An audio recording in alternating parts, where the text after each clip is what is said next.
Et c'est le temps de mettre la vie dans l'église. C'est tellement important que l'église arrête d'être religieux. Yes. Il y a des hommes de Dieu qui ne savent même pas bouger, qui s'habillent comme si Ils sont en coincés. 1975, ils sont coincés. Le temps est révolu. Yes. Notre look doit être 21e siècle. Yes. Notre présentation doit être 21e siècle. Yes. La profondeur de la parole Woo. doit être 21e siècle. Yes. La parole ne change pas, mais la manière de le véhiculer, Come on. de le canaliser, doit être 21e siècle pour affecter cette génération. I walk in power. I walk in miracles. I live a life of favor. I know who I am. I'm walking in power. Power. I'm walking in miracles. I live a life of favor. I know who I am. Take a look at me. It doesn't matter what you see now. You see his glory. I know who I am. Take a look at me. Wow. It doesn't matter what you see now. Yeah, man of God. Man La of God. francophonie doit savoir, doit reconnaître qui nous sommes. Yes. C'est le temps d'arrêter de s'inférioriser et de réaliser la grâce que nous avons. Et Amen. d'être fiers d'être francophones. Yes. J'ai déclaré une fois aux États-Unis, le jour où je viens dans votre pays, vous allez traduire Yes. du français à l'anglais. Yes. Je suis fatigué d'entendre traduire dans l'anglais à Anglais, français. Come on, man of God. Yeah. Salut à toutes et à tous. Nous vous bénissons au nom du Seigneur Jésus-Christ. C'est le frère Salomon Meignanou. Vous suivez l'émission Je roule avec. Et aujourd'hui, on a un grand privilège. On reçoit comme invité l'apôtre Patrick Isaac. Bonjour apôtre. Bonjour Sam, ça va? Ça va bien? Ok. Comment ça va depuis le Canada, depuis Montréal? Ça va très bien, le Seigneur fait de belles choses. Le ministère avance là-bas, mais on est vraiment bénis. Amen. Ouais. Et nous saluons maman Eliane Isaac. Et la prophétesse Eliane Isaac avec tout le peuple de Dieu, PQL, qui sont au centre action. Donc, que Dieu continue à les bénir. Amen. Ouais. Apôtre, est-ce que vous pouvez nous parler un peu de votre parcours? Parce que c'est vrai que Dieu vous élève au niveau du Canada et même au niveau des nations. D'où êtes-vous issu et quel a été votre parcours spirituel? Ok. Et l'apôtre Isaac, premièrement, est né d'une famille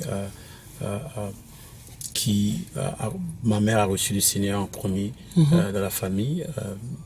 Tout jeune, elle allait à l'église, mais l'église, vers l'âge de 16, 17 ans, je commençais à me poser des questions sur ce que je voyais dans l'église évangélique. Ils disaient des choses que je ne voyais pas dans leur fonctionnement, donc ça ne m'a pas attiré du tout.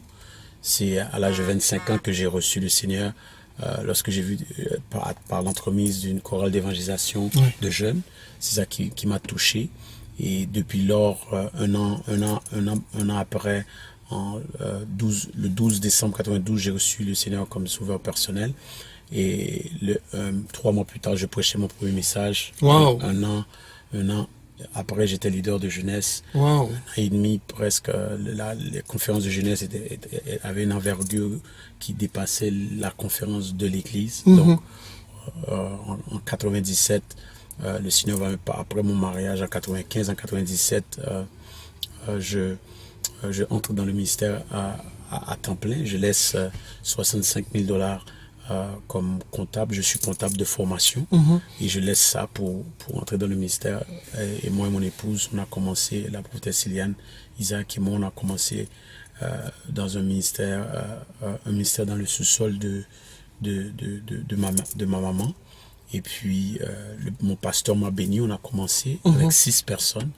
Et depuis lors, le Seigneur a élevé un ministère avec 22 nations qui a affecté pas simplement Montréal, mais on a déjà touché près de 17 nations à travers le monde. Donc, on a eu l'opportunité de prêcher dans pas mal tous les continents.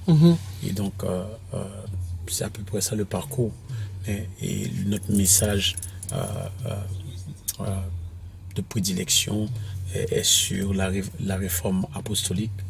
Sinon, on a été les premiers à établir le ministère apostolique à Montréal. qui a été un ministère qui a disparu dans les églises finalement. Ouais. On voit beaucoup de ministères pastoral, on voit beaucoup de temps en temps les évangélistes, mais l'apôtre, le ministère apostolique qui fonde l'église, qui pose les fondements, il a complètement disparu. Ouais, c'est une réalité. En fait, depuis Luther, Dieu a commencé à ramener des révélations, des révélations fondamentaux dans l'Église.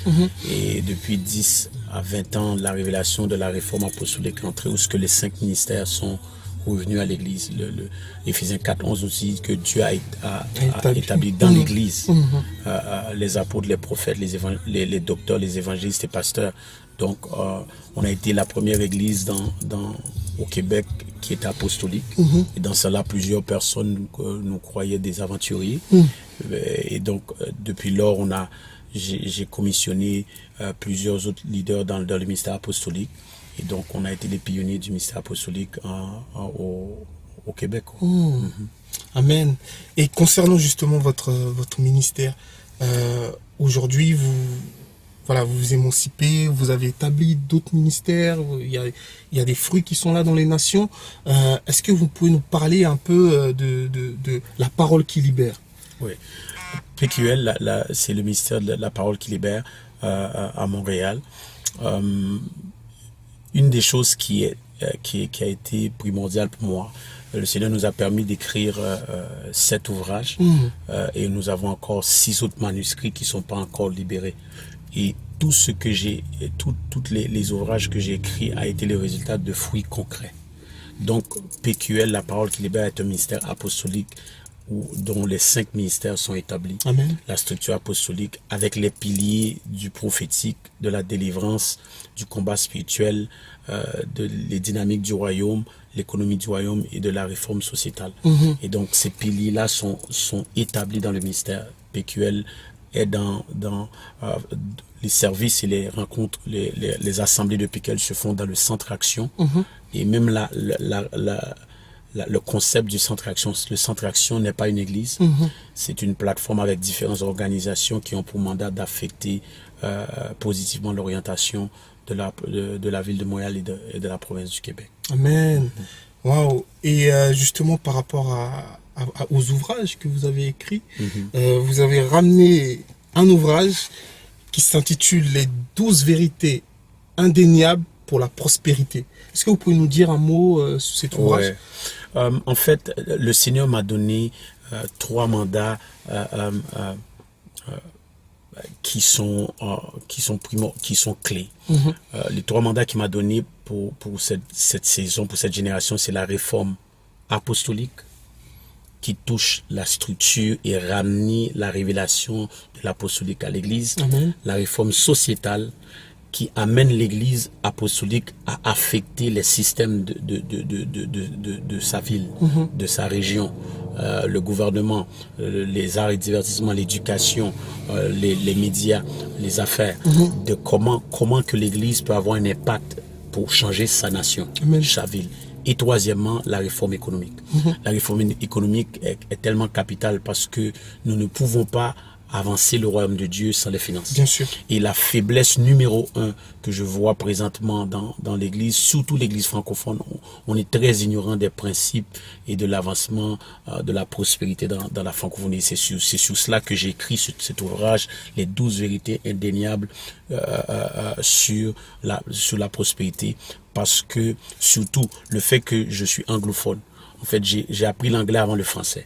Donc, j'étais en mesure de toucher les nations anglophones et francophones et de voir la différence notoire entre la compréhension de la prospérité au niveau des anglophones et le manque de révélation et de l'aspect concret de la prospérité dans le secteur de la francophonie. Ça m'a bouleversé. Le Seigneur m'a dit, tu vas écrire dessus. Et donc voilà, ces clés permettent à l'Église francophone, et je fais une tournée présentement sur la réforme économique, où ce que je parle sur brisons l'esprit de pauvreté dans la francophonie. Et ça touche des principes clés pour permettre au peuple de Dieu de marcher dans la bénédiction et dans la prospérité. Mais apôtre, là, vous jetez un pavé dans la mare. Parce que aujourd'hui, les chrétiens, nous sommes bloqués. C'est-à-dire que on a une façon de voir, une vision. On est sauvé, on se prépare pour le retour du Seigneur et pour la mort, et ça s'arrête là. Alors que Dieu veut qu'on impacte la société, Dieu veut qu'on influence, Dieu veut qu'on rentre dans dans des sphères pour impacter, pour changer, pour influencer. Salomon, tu as totalement raison, et voilà le mensonge que les prédicateurs nous ont donné pendant des années. Ils nous ont préparé pour le ciel, qui était excellent, mais ils nous ont pas donné la sagesse révélationnelle pour nous permettre de dominer sur la terre. Et c'est de cela que j'ai fait mon ouvrage. Malheureusement, je l'ai pas avec nous ici. Mon livre, La réforme sociétale, qui parcourt les nations présentement. La réforme sociétale, c'est la base de mon double doctorat. J'ai écrit la première thèse qui vient amener la clarté sur la restauration apostolique et la réforme sociétale. Comment qu'une église apostolique peut affecter sa nation. Et on nous a pas donné ça. On nous a parlé de la sainteté, la guérison, la délivrance. Mais on a gardé les gens dans l'ignorance sur leur mandat de dominer sur la terre. Donc la réforme sociétale donne des clés et donne la révélation au peuple de Dieu sur le comment que nous pouvons amener une réforme sociétale. Et un point que je dois amener, il y a une différence entre faire de l'œuvre sociale et une réforme sociétale. Le social, l'Église l'a fait. On a bâti des orphelinats. Tout à fait, des associations. On a bâti on aide les pauvres, on donne la nourriture. Mais la réforme sociétale est tout autre. La réforme sociétale parle d'infiltrer les principes du royaume de Dieu dans un système, dans sa structure, dans son fonctionnement, pour révolutionner ce système et avancer le royaume de Dieu et accomplir la grande commission. Donc, ça nous parle d'infiltrer le secteur du gouvernement. Tout à fait. Exemple, on a des gens qui sont dans le gouvernement, mais ils n'ont pas d'impact pour changer la structure et le fonctionnement du gouvernement. Mais lorsqu'on parle de réforme sociétale, les royaumiseurs que j'appelle les disciples qui sont envoyés dans les systèmes pour royaumiser, pour avancer le royaume de Dieu, entrent avec la mentalité, avec l'idée d'amener les principes du royaume de Dieu dans ce système, tout à fait, et changer ce système. C'est ça qui est la réforme sociétale, qui est différent des œuvres sociales ou sociaux qu'on fait simplement nourrir les pauvres. Mais homme de Dieu, concernant le fait d'envoyer des disciples dans ces trous, on voit que l'Église francophone concrètement n'impacte pas ces milieux-là. C'est dû à quoi? Mais comme je dis, on a une responsabilité comme leader. Nos pères nous ont touchés avec la guérison, la délivrance, la sainteté. Mais on nous a pas amené la lumière sur notre mandat et notre responsabilité de changer notre société, d'avancer le royaume de Dieu dans une ville, dans un pays. Donc, ça n'a pas été enseigné. La révélation de la réforme sociétale, cette révélation, il y a très peu d'hommes de Dieu qui prêchent sur ça. On prêche sur la délivrance, la guérison, le prophétique, donner des paroles prophétiques. Mais ça fait du bien. Mais ça ne propulse pas le peuple à changer sa génération. Donc, ce que vous êtes en train de nous dire, ça c'est, pour ceux qui nous écoutent, c'est vraiment révolutionnaire comme message. Vous êtes en train de nous dire que des chrétiens ont pour vocation, c'est bien de prier, mais pour vocation d'impacter la politique, d'impacter l'administration, d'impacter les hautes sphères où Dieu nous attend pour changer les choses, pour influencer. Oui, laisse-moi te donner un exemple. Présentement, on peut beau donner de l'eau potable en Afrique, dans des secteurs ou dans des pays, Guatemala, dans des places où les gens n'ont pas, mais on leur donne de l'eau avec du fluor. Et le fluor, c'est une substance qui affecte ton intellect, ton encéphale. Qui empêche les gens de se... Qui affecte physiologiquement, ça affecte le corps négativement. Mais il y a du fluor dans l'eau. Donc, pendant qu'on donne de l'eau, mais il y a des gens qui sont positionnés dans le secteur de l'alimentation qui légifèrent à mettre des produits qui tuent les gens plus vite avec le cancer. Eux, ils le prennent pas avec le fluor, mais ils te le donnent pour toi pour le boire. Donc, si que nous, on continue à juste affecter les basses sphères, on donne de l'eau potable, mais on n'a pas des positions de direction, des positions où ce qu'on peut légiférer, on peut changer une structure. Mais cette structure, malgré qu'on est dedans, a encore le contrôle pour nous affecter. Un autre exemple, à l'école. On peut beau avoir une petite école évangélique chrétienne, mais le diable, lui, il est dans les autres sphères pour de l'éducation. Pour changer les lois. Pour changer les lois, et il t'impose que tes enfants croient que l'homosexualité, c'est normal. Mais tu dois l'accepter parce que eux, ils sont positionnés dans des positions d'autorité. Alors, il faut comprendre que dans la parole de Dieu, comment qu'on a été en mesure d'affecter les nations. Dieu a mis ses agents, ses ministres dans des sphères d'autorité. Joseph a changé l'économie de l'Égypte. Daniel a affecté le gouvernement. Esther, je vais supprendre quelqu'un. Esther va gagner un pageant. Elle va être elle est un modèle. Un model, en français, comme on le dit, pas un mannequin, mais elle a participé dans un concours de beauté. Elle a gagné, elle est devenue reine, et en devenant reine, elle a sauvé sa nation. Donc, si que nous pénétrons pas ces différentes sphères, les arts et divertissements, l'éducation, les affaires, il y a une dimension d'autorité qu'on ne va pas avoir pour avancer le royaume de Dieu dans une nation. Et donc, à travers la Bible, on voit des gens qui ont été dans des positions d'influence et qui ont changé le monde. Mais aujourd'hui, les chrétiens sont dans les plus basses sphères, oubliant que le diable n'est pas intimidé par l'évangile si qu'on n'a pas les moyens pour avancer le royaume de Dieu. Amen. Waouh. Donc, le but de toute cette réforme, de tout ce renouvellement de l'intelligence, c'est d'emmener le royaume de Dieu à influencer et à avancer. Exactement. Pour moi, la différence entre une église apostolique et une église pastorale. Dans l'église pastorale, un homme est élevé. Tout le peuple élève un homme et sa famille. Mais l'église apostolique, un apôtre élève une équipe apostolique d'apôtres, prophètes, évangélistes, pasteurs, docteurs, diacres, qui sont en mesure maintenant de prendre soin d'un peuple qui est identifié, formé, mandaté et envoyé pour affecter tous les secteurs de la société, avancer le royaume de Dieu et accomplir la grande commission. Waouh, frères et sœurs. Je crois que c'est un pavé qui est jeté dans la mare.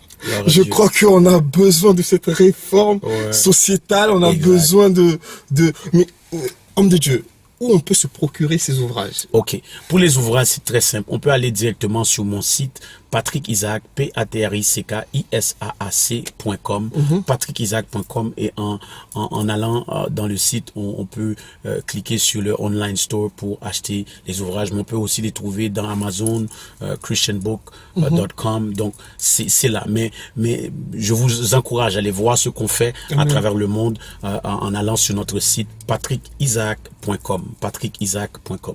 Waouh! Vous avez un dernier mot pour la fin, homme de Dieu, à toute l'église francophone qui va écouter, même au-delà? Ouais. Premièrement, Salomon, tu fais un travail extraordinaire d'utiliser les médias qui amènent à affecter la foi des gens, parce que tout ce que les médias nous disent nous permet d'affecter la foi des gens. Et donc, merci pour cette opportunité. C'est honoré de... Et deuxièmement, c'est de dire à l'église francophone, c'est notre saison. L'anglophone a avancé pendant longtemps. Les latinos avancent. Il semblerait que on a pris du temps pour avancer, mais c'est la saison de la francophonie. Dieu élève un nouveau standard dans la francophonie. Des hommes de Dieu qui sont prêts à vivre et expérimenter tout ce que la parole de Dieu dit. Si la parole de Dieu, nous sommes la tête et non la queue, nous devons l'être. Si la Bible nous dit qu'on est premier, jamais dernier, nous devons l'être. Si Dieu parle dans Psaume 35, verset 27, et je vous donne une version anglophone traduite, qui dit que Dieu prend plaisir dans la prospérité de son serviteur. Donc nous devons être prospères. Nous devons bénir. Le temps est arrivé que la francophonie soit impactée par le royaume de Dieu, mais aussi que Dieu utilise les francophones pour affecter les autres secteurs et les anglophones et les latinos. C'est notre saison, mais nous allons être en mesure de faire cela en nous appropriant de toutes les bénédictions rattachées au royaume de Dieu. Donc, que Dieu vous bénisse. Et le temps est révolu. Nous ne pouvons plus, même nos livres sont anglophones traduits en français. C'est le temps de voir des livres francophones écrits par un francophone. C'est le temps pour que l'anglophone et les autres nations et cultures réalisent que Dieu agit à travers les francophones. Et vous, les francophones, il est important de supporter le francophone. Parce que présentement, même nos livres, ce sont des livres anglophones qu'on traduit. On aime plus inviter des anglophones que des francophones. Mais ça doit changer. C'est le temps de la francophonie, mais surtout que les francophones réalisent la valeur de ce qu'on a et d'avancer le royaume de Dieu avec ce qu'on a et affecter les nations. Que Dieu vous bénisse et que cette parole vous encourage, vous fortifie et vous permette d'accomplir et de remplir votre mandat. Amen. Waouh. Frères et sœurs, nous sommes bénis, encouragés. Comme l'a dit l'apôtre, c'est notre saison. C'est la saison de la francophonie. C'est la saison que Dieu élève maintenant la francophonie. Les ministères que Dieu positionne pour impacter, pour influencer. Que Dieu vous bénisse, que sa grâce soit sur vous. Merci pour votre fidélité à l'émission Je roule avec. Et goodbye. Au revoir.